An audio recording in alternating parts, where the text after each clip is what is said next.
en une fraction de seconde. Quand j'ai eu la perquisition, quand j'ai eu une perquisition, c'est pendant la perquisition que moi-même, c'est sur les photos du procès, que moi-même j'ai vu certains articles que j'avais, que je ne connaissais même pas. Parce que j'étais une bête d'achat de ceci. Et ils m'ont même délivré. Dans la vie parfois, quand chaque situation vous arrive, dites seulement que la volonté de Dieu soit faite. Parce que ces problèmes m'ont délivré de l'esprit du chopahulisme. Chopahulisme, on dit chopahulisme. L'esprit de quelqu'un qui aime toujours acheter même les choses qui ne lui servent à rien. Ces problèmes m'ont délivré de cet esprit. Je vous dis que c'est quand je suis allée, parce que quand on fait la perquisition chez vous, chaque article qu'on prend, on doit prendre la photo. Ils doivent prendre la photo de chaque article. C'était comme ça. Mon procès verbal faisait ça. Ma plaidoirie, mon avocat la plaidoirie. C'est-à-dire que c'est à partir de mes problèmes que j'ai compris que l'avocature, c'est un métier passionné. L'avocature, il faut être passionné de la lecture. Il faut aimer la lecture pour faire l'avocature. Pour faire le métier d'avocature, il faut aimer la lecture. Ma plaidoirie faisait ça. Et mon avocat, il avait marqué, c'est-à-dire qu'il y avait des trucs, des points, des étiquettes à colorer. Chaque couleur correspondait à quelque chose. Maintenant, parce que quand j'étais à Gaddafi, quand mon avocat est venu, il m'a demandé est-ce que chaque article qu'ils ont pris chez moi, est-ce que ça a été pris en photo? On l'a montré tout. J'ai dit que c'était dans des sacs, comme ça. Les gens qui ont fait la perquisition chez moi, ils ont failli péter les plombs. Et mes affaires et les affaires des enfants. Ils prennent une basket d'enfants, ils tapent 470 €. Ils demandent que, mais madame, pourquoi vous achetez ça? Je leur ai demandé, est-ce que ça vous regarde? Est-ce que c'est votre problème? Mais est-ce que les enfants vous ont dit qu'ils ont besoin de ça? Je dis, mais est-ce que ça vous regarde? Chaque article qu'ils prenaient, ils ont failli devenir fous dans cet appartement. Parce qu'ils regardaient les prix de chaque article sur Internet. Chaque article qu'ils prenaient, ils regardaient les prix. J'avais 59 paires de chaussures de créateurs. J'ai déjà posté même les vidéos de mes chaussures ici sur Facebook. Les gens là, mais madame, vous les mettez quand? À quel moment? À quel moment vous mettez ça? Mais je ne mettais pas, c'est la maladie. C'était une maladie.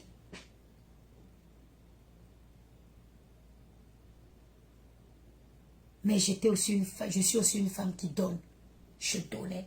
J'avais des paires de lunettes à un point. Ça veut dire que j'avais les parfums en pyramide. Moi, quand je vous parle des parfums, ce n'est pas les parfums. Moi, je vous parle des senteurs. Les parfums des parfumés. Ce n'est pas les parfums qu'on achète, nyama nyama, non. Mais tout ça, si je ferme mon œil, si je ferme mes yeux là, tout ça, ça reste. Quand j'ai eu mes problèmes, je viens vous raconter, je vous raconte encore une fois de plus cette histoire pour vous expliquer comment m'est venu le déclic de nettoyer mon entourage et de sauver ma santé mentale et d'avoir la maturité et la stabilité psychologique que vous voyez que j'ai aujourd'hui. Quand je sors donc de mes problèmes, je fais la garde à vue. J'ai fait la garde à vue. Et vous savez quoi? J'ai une amie Petit Modèle, Sandra Petit Modèle. Et la perquisition, moi j'ai eu la perquisition chez moi le lendemain de mon anniversaire. Ce soir-là, elle est venue ici, on a fêté mon anniversaire. Après, elle a pris les enfants, elle est partie. Elle est partie chez elle. On vient sonner chez moi, il est 5 h du matin, il était bourré jusqu'à... On avait bu au moins 12 bouteilles de Dom Pérignon. J'étais couché au sol, j'étais bourré. Je dis, c'est qui? Police! Le vin est fini dans mes yeux.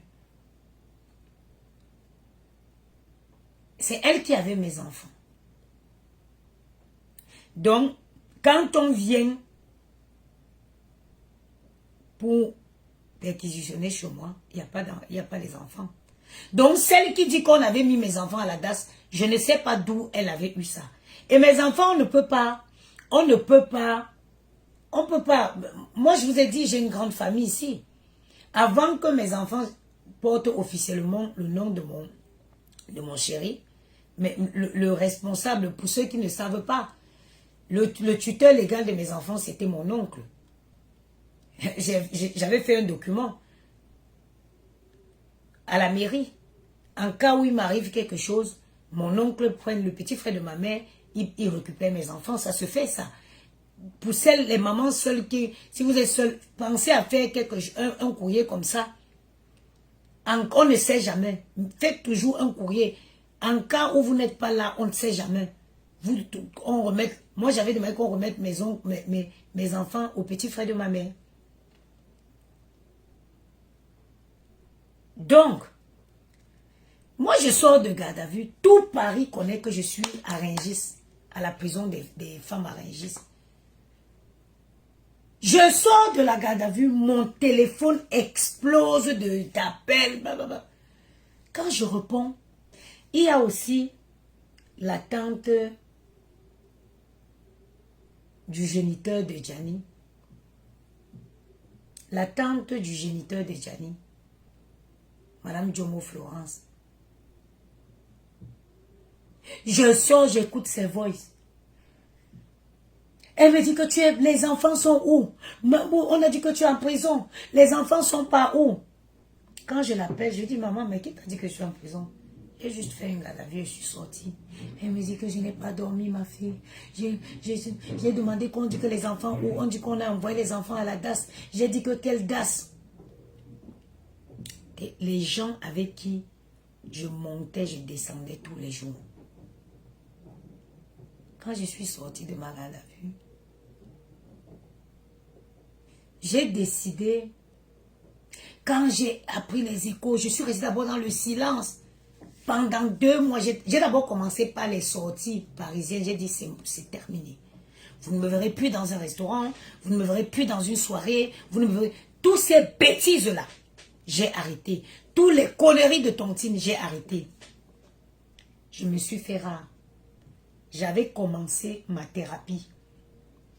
J'ai coupé le pont avec tout le monde. Tout le monde.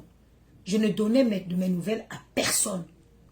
Je suis restée ici avec mes enfants. Je me suis recentrée sur moi, sur mes enfants. Et je préparais mon procès. Quand tout ça est passé et que le procès a été classé sans suite, j'ai dit plus jamais dans ma vie, j'ai effacé toutes les copines qui étaient autour de moi qui ne me servaient à rien là. Toutes ces bandes de rien. J'ai coupé les ponts avec tout le monde jusqu'à aujourd'hui. Aucune des filles avec qui je traînais à l'époque là.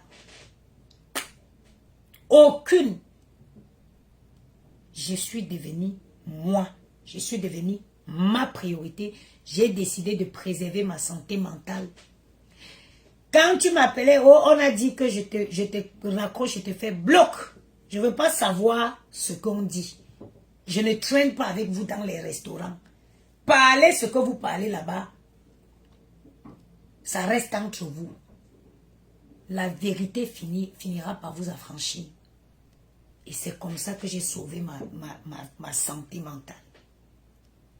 Je suis restée au moins 1 an comme ça. Michou Balé, bonjour maman. Je suis restée comme ça 1 an. Et quand je suis ressortie, j'étais déjà stable psychologiquement.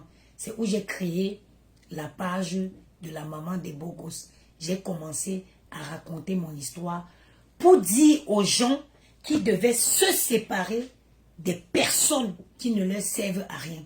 Parce que c'est des gens qui bousillent, ils détruisent votre santé mentale. Les copines par hypocrisie. Tu sais qu'une copine n'est pas honnête avec toi. Mais pourquoi tu la gardes? Tu sais que quelqu'un parle derrière toi. Mais pourquoi tu restes avec elle? Moi, je n'ai pas de copine. Hein. J'ai une seule. Parce que petit modèle, je ne la considère pas comme ma copine. Pour moi, c'est ma soeur. On peut faire 2, 6 mois, 5 mois, on ne s'appelle même pas. Mais c'est quelqu'un qui aura toujours une place très importante dans ma vie. Parce que pendant ma garde à vue, c'est elle qui gardait mes enfants.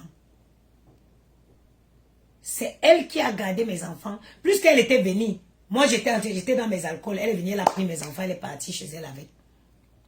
Et quand j'ai eu les problèmes, tout mon séjour en garde à vue, c'était 24 heures. Elle avait les enfants. Et moi, j'ai toujours dit, les gens comme Sandra Petit Modèle, c'est les gens avec qui on ne peut jamais me livrer en spectacle. Jamais. Mais cette personne, elle a une place d'amour. C'est pas quelqu'un avec qui on va s'appeler tous les jours, on va pas s'appeler tous les jours, on ne va pas... Non. Mais, in my heart, she has a place. Elle a une place. Parce qu'elle a joué un très grand rôle quand moi, j'étais en garde à vue. C'est elle qui a pris soin de mes enfants. Et quand on dit enfant, vous parlez que c'est... Non, non, Gianni, c'était un bébé. Gianni rampait encore. Pourtant que Sandra Petit Modèle, on s'était perdu de vue. Et ça faisait très peu de temps qu'on venait de se remettre ensemble. Toutes celles qui étaient là, quand j'étais dans l'opulence, ce sont elles qui ont souhaité qu'on porte les Louboutins, qu'on porte les Chanel, qu'on porte les... Comme si j'étais née avec ça. En fait, c'est les filles que quand tu étais avec elles, quand tu étais avec elles étaient avec moi, en fait, elles jalousaient. Elles te jalousaient. Où tu te rends compte que tu étais avec tes ennemis, elles auraient pu même te foutre un poison dans un verre. Elles auraient pu te foutre même un poison dans un verre. Certaines choses, j'ai pu récupérer, d'autres non. Parce que n'ayant plus des factures, n'ayant plus tout. Mais tout ça, c'est même quoi? Regardez, vous êtes avec moi 365 jours là sur Facebook. Je sors. Ça sert à quoi d'acheter autant de choses? Je ne sors pas. Les fois où je peux m'habiller bien, c'est quand je vais en vacances. Je sors en Europe ici. À quoi servent même les vêtements de luxe, tout ça là? Les femmes en Afrique, au moins, elles vont dans les trucs, elles sortent ici. Ici, le fidèle allié d'une femme en France, c'est les baskets. En Europe, c'est les baskets et le jogging, et le jean, et le pull, et les t-shirts. Combien de fois, parfois tu vas au restaurant, tu t'habilles même tellement jusqu'à tu te demandes que mais je ne vais pas même au restaurant. Oui, mais parce que tu as des affaires que tu ne mets pas. Ces problèmes-là ont guéri la maladie de dépenses. Ces problèmes ont fait de moi la femme mûre que je suis aujourd'hui. Ces problèmes ont guéri ma santé psychologique, ma santé mentale, parce que j'ai éloigné de moi toutes les merdes qui m'encombraient, qui m'empêchaient de pouvoir avoir mes projets et être là à réfléchir comment je vais faire, quel avenir je voudrais avoir pour mes enfants. Ça dit tes copines qui t'emmerdent, qui peuvent pas te tirer vers le haut. Les copines qui sont en train de te parler de Congo, ça, tout ça, arrêtez ça. Perte de temps, tu peux pas te concentrer, tu peux pas avoir un projet de vie, tu peux pas réfléchir, penser des trucs importants. Non, parfois, tu as besoin d'être zen. Je peux rester ici 3 jours, mon téléphone ne sonne pas. Je dis, je peux rester 3 jours. Mon téléphone ne va pas sonner. Je ne parle pas au téléphone comme une folle. Non, je ne parle pas comme ça. Je n'entre chez personne en France ici. Il y a personne qui va vous dire que la maman des beaux gosses, elle vient chez moi. Jamais. Jamais. Je ne vais chez personne et personne n'entre chez moi. Ça, c'est ce qu'on appelle prendre soin de sa santé mentale. Moi, je veux les gens qui m'appellent, oui, vraiment,